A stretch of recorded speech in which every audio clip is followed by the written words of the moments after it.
The sea was calm when the HMS Birkenhead left Simon's Bay in February of 1852. Too calm, some would later say, as though the ocean itself were holding its breath. The coastline of South Africa lay distant and indifferent, a jagged line of rock and scrub that watched without interest as the iron-hulled troopship steamed northward. The ship moved with confidence. Her engines beat steadily. Her decks rang with the sounds of boots, laughter, shouted orders, and the familiar rhythms of military routine.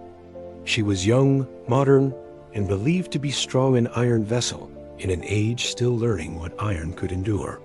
On board were soldiers of the British Army, men drawn from several regiments, some scarcely more than boys, others already marked by campaigns and long marches beneath foreign suns.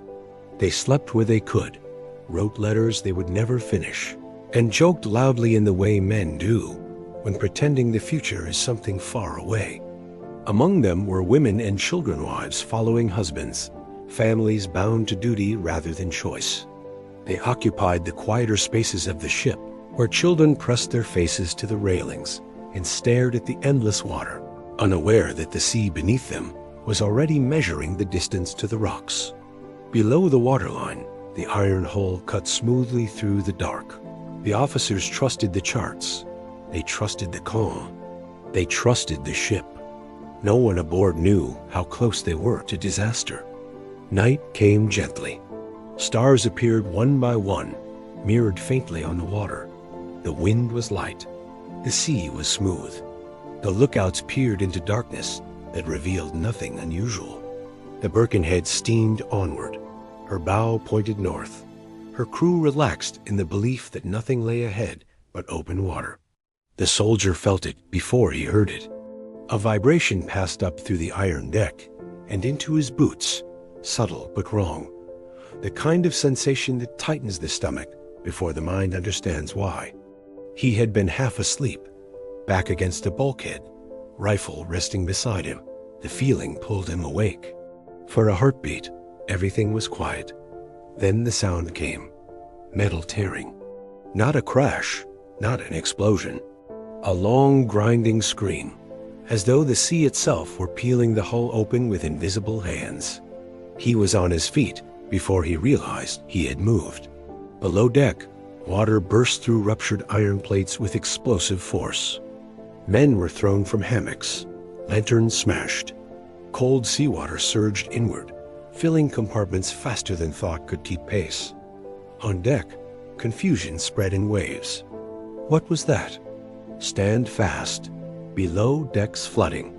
Lieutenant Gerard had been enjoying the calm moments before the strike, his thoughts wandering home, when the vibration traveled through his boots and straight into his spine.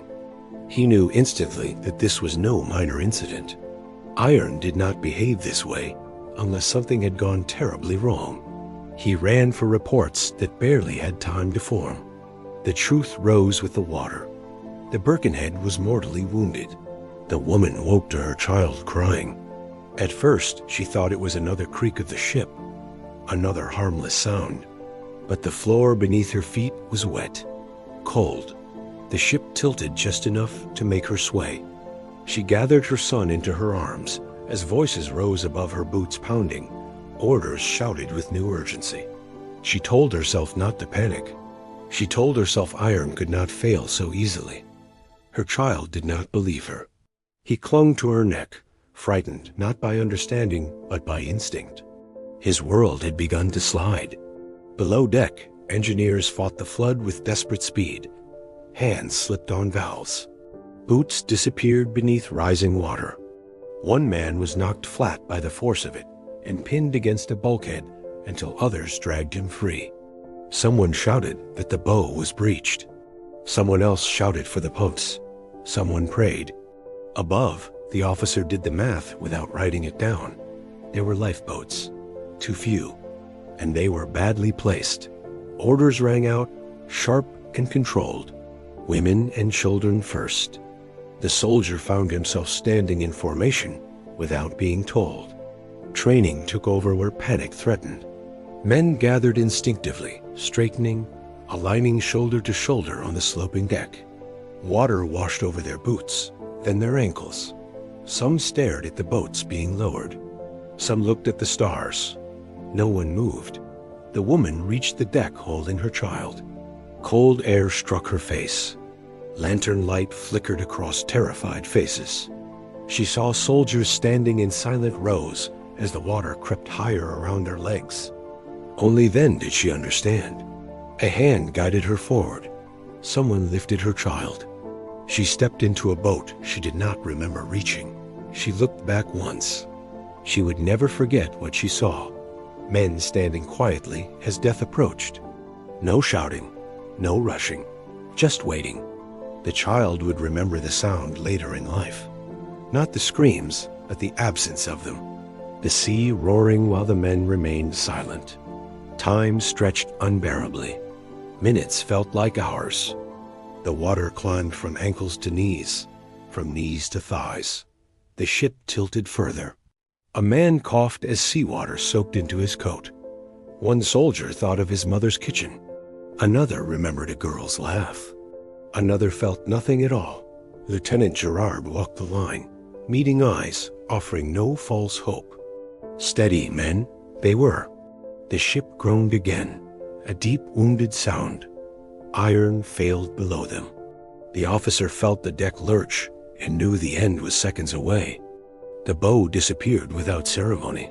The stern rose into the night, towering against the stars, impossibly still for one frozen moment. Then the ship broke apart.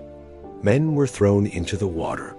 The soldier felt only cold absolute, total, erasing thought and breath. He surfaced once, gasping, arms flailing. Around him, others thrashed, vanished, or went still. He tried to swim. His limbs no longer obeyed. As he sank, his final thought was not fear. It was quiet. The officer went under with the ship. No struggle, no sound. The sea closed over the wreck. Silence returned. Hours later, a rescuer leaned over the rail of another vessel, lantern casting trembling light across floating debris and bodies.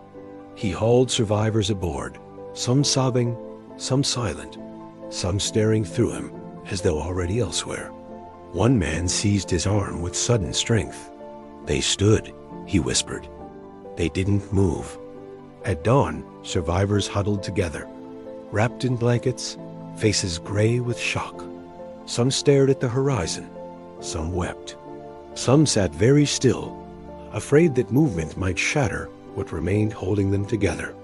The woman held her sleeping child and rocked gently, pressing her lips to his hair, again and again, grounding herself in his warmth.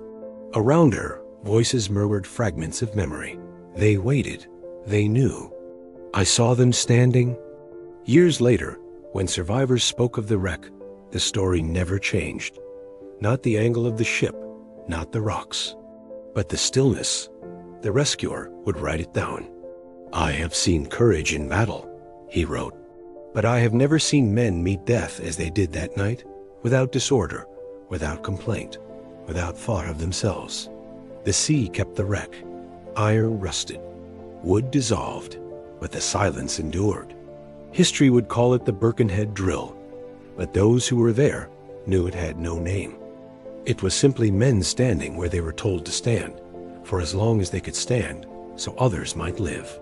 And long after the waves erased all trace of the ship, that silence would echo far beyond. Water into memory, into legend, and into the quiet understanding of what discipline can mean when there is nothing left to save but others.